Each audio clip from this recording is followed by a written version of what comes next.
The island of Luwana floated like a green jewel in the heart of the southern sea, surrounded by waters so clear that even the deepest corals glimmered like scattered stars. Life on the island moved with the tides, slow, predictable, and rooted in tradition. But for 17-year-old Alira, daughter of the island's chief, the calm rhythm often felt too quiet to contain the storm of curiosity inside her. She wandered daily along the shoreline, where the world seemed to stretch far beyond the horizon, whispering promises of stories, people, and destinies she had never known. Alira was known among her people as the princess who never stayed still. While others her age learned weaving or fishing, she spent her hours mapping caves, climbing cliffs, and memorizing the calls of jungle birds. Her father often reminded her that one day she would lead their people, but Alira felt that leadership required knowledge of the wider world, knowledge their isolated island could not always provide. Still, she loved Luwana with a fierce, unshakable loyalty. Its forests, its rhythms, and its people shaped her spirit as much as the ocean shaped the shoreline. Per one warm evening, as the sun melted into streaks of orange and rose across the sea, Alira noticed something strange drifting toward the shore. It wasn't driftwood or seaweed. This object moved with purpose, as if guided by an unseen force. She waded into the shallows, the water curling around her ankles, and pulled it free from the tide. It was a wooden chest, small and worn smooth by the waves, with carvings of birds and spirals that did not belong to her island's craftsmanship. Her heartbeat quickened. Outsider items rarely reached Luwana, and when they did, they always carried the weight of mystery. Alira carried the chest to a cluster of palm trees and knelt in the sand. The lid opened easily despite its age, revealing a rolled parchment tied with frayed blue ribbon and a small silver pendant shaped like a wing. The moment her fingers brushed the pendant, a tingling sensation shot up her arm. The craftsmanship was exquisite, too fine to have come from any island nearby. She unrolled the parchment carefully, expecting a map or perhaps a simple note. Instead, she found a message written in a script she had never seen but could somehow read. To the rightful heir of the Sea Lineage, your destiny begins where the water meets the sky. Before she could make sense of the message, a sharp rustling sounded behind her. She turned quickly, expecting to see a villager. Instead, she found her younger brother, Chemo, staring at her with anxious curiosity. "Alira, father is looking for you," he said, then eyed the chest suspiciously. "What is that?" Alira hesitated, torn between excitement and caution. Something about the chest felt sacred, personal, meant only for her. She closed it softly and rose to her feet. "Just something the tide brought in," she replied. But even as she said it, she knew her life had shifted, as though the ocean itself had nudged her toward a new path. And the path, she sensed, would carry her far beyond the borders of Luwana. The next morning, Sarah couldn't shake off the image of Emily staring at her in the dark. She told herself she had imagined it, that she was half dreaming, but the uneasy weight in her chest wouldn't lift. Emily was quiet as always, sipping black coffee at her desk while staring into nothing, her notebook shut neatly beside her. Sarah forced herself to act normal, pretending to be busy with her phone as she got ready for class. Still, she noticed something. Emily's hands were trembling, as though she hadn't eaten or slept in days. In class, Sarah couldn't focus. She kept thinking about the strange drawings she had glimpsed.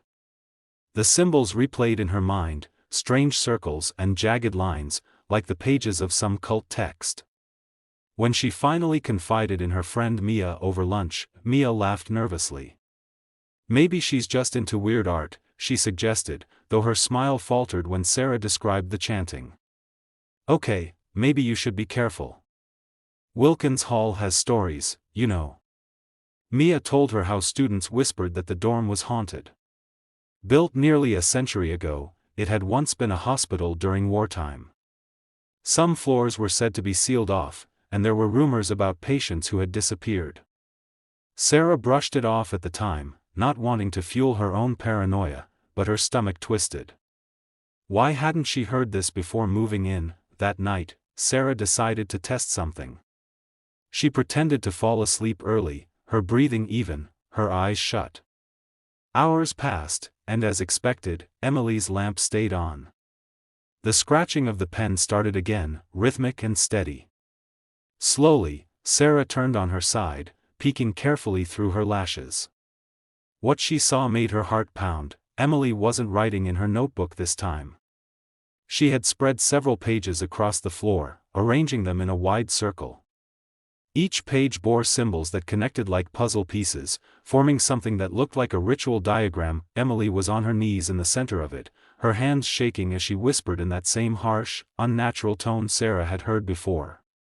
Her eyes rolled upward until only the whites showed. The lamplight flickered as if struggling to stay alive. Sarah's breath caught in her throat, but Emily suddenly froze mid-chant, head snapping toward Sarah's bed. Sarah shut her eyes instantly, heart racing so violently she thought it would give her away. She didn't dare move, not even to blink, as the silence stretched unbearably long.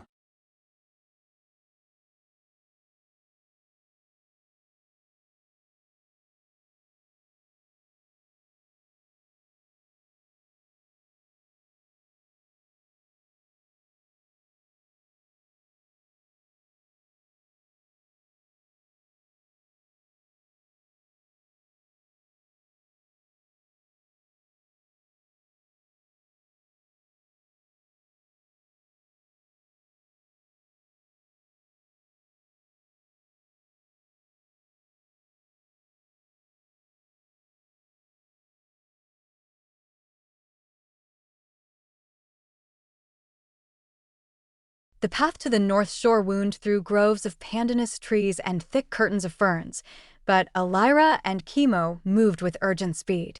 The wind carried a strange metallic scent, something foreign, sharp, and completely unlike the clean, briny air of Luwana. As they neared the shoreline, the villagers' anxious murmurs grew louder. Alira pushed through the crowd, heart pounding, and froze the moment her eyes landed on what the sea had delivered. The wreckage of a vessel, unlike any island canoe, carved from dark wood reinforced with gleaming strips of silver metal. The craftsmanship was advanced, elegant, and frighteningly unfamiliar. Chief Tanoa stood at the center of the crowd, his expression firm but wary. "This vessel came from far beyond our borders," he announced to the onlookers. And it was not abandoned. Alira scanned the wreckage and noticed spear-like shards embedded in the hull, evidence of conflict. Her pulse quickened. Whoever had sailed the ship had faced danger on the open sea. A knot of unease tightened in her stomach, for she could no longer ignore the connection between the wreck, the mysterious chest, and the visions she had witnessed in the tide caverns. The sea was not merely restless, it was delivering warnings. Then she saw him. Half hidden beneath a broken plank lay an unconscious boy, no older than 18, his clothing unlike anything worn on Luwana. The fabric shimmered subtly, dyed in oceanic hues, and a pattern of swirling lines, similar to the carvings on the chest, decorated his collar. His dark hair was tangled with seaweed, and his skin bore faint markings that looked almost like glowing threads beneath the surface. Alira knelt beside him just as the villagers gasped. "He's breathing," she whispered, relief and dread mingling in her chest. She turned to her father. "We can't leave him here. He needs help." Chief Tanoa hesitated. Outsiders had only visited Luwana twice in recorded history, and both times had brought more trouble than peace.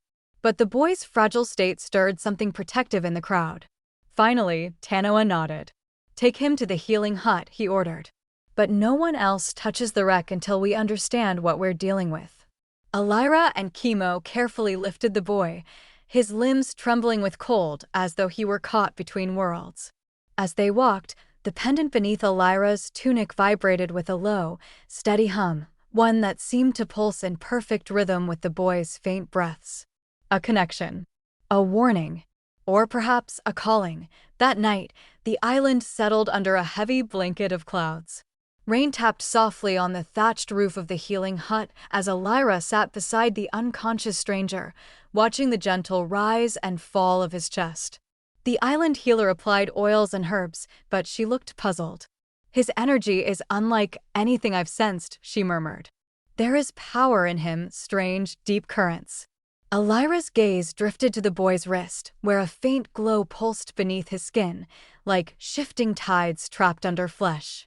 Suddenly, his eyes flickered open, brilliant, ocean blue, and filled with terror. He gripped Alira's arm and whispered hoarsely, "They're coming. The ones who destroyed my home. And they know about you." The boy's warning hung in the air like a storm cloud refusing to pass. Alira's breath caught as his grip tightened, his eyes darting around the dimly lit healing hut as though expecting shadows to rise and strike. The healer placed a calming hand on his shoulder, but even her touch could not ease the tremor in his body.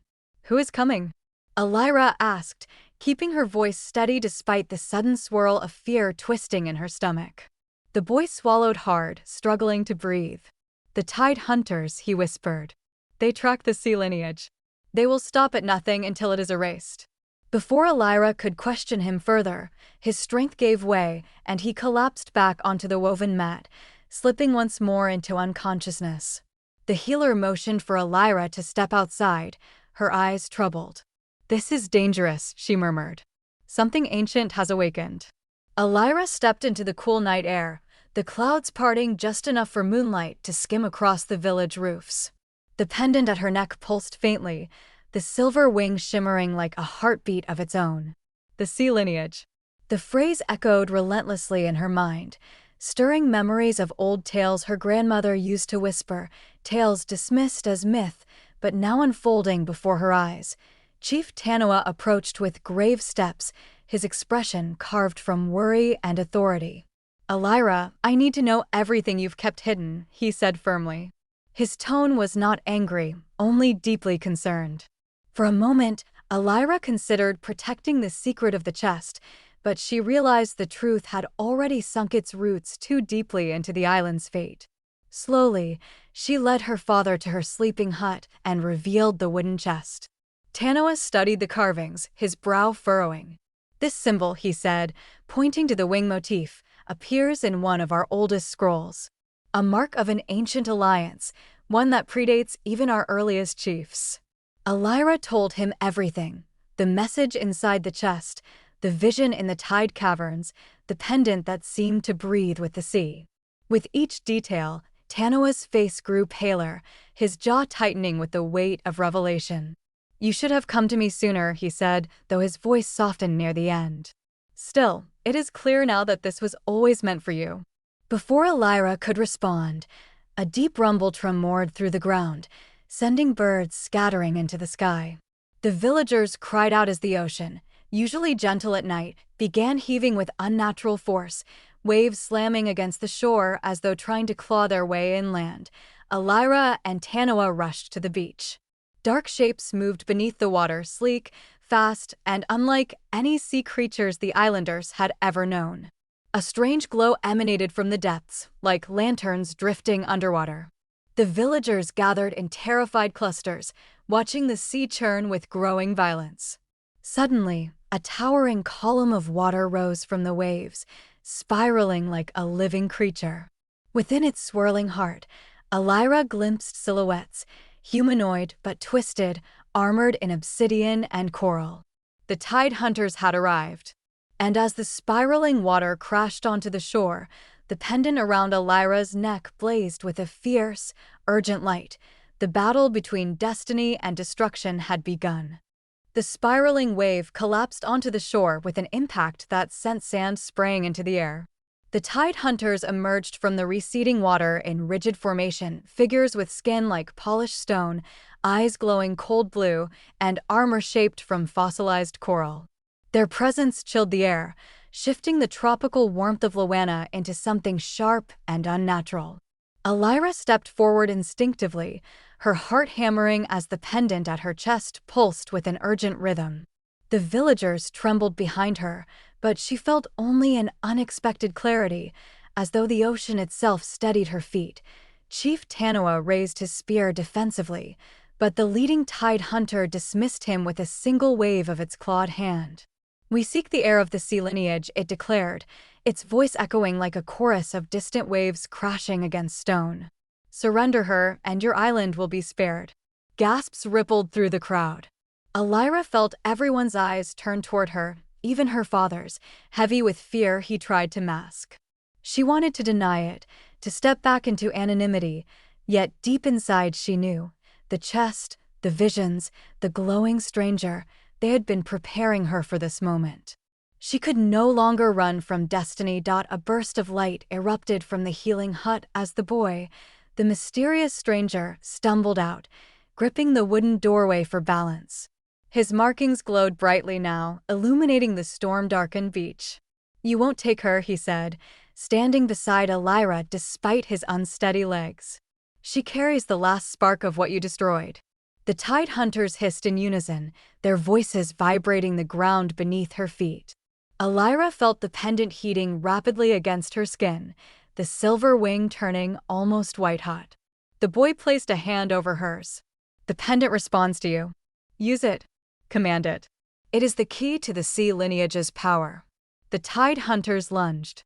In a surge of instinct, Alira raised the pendant high.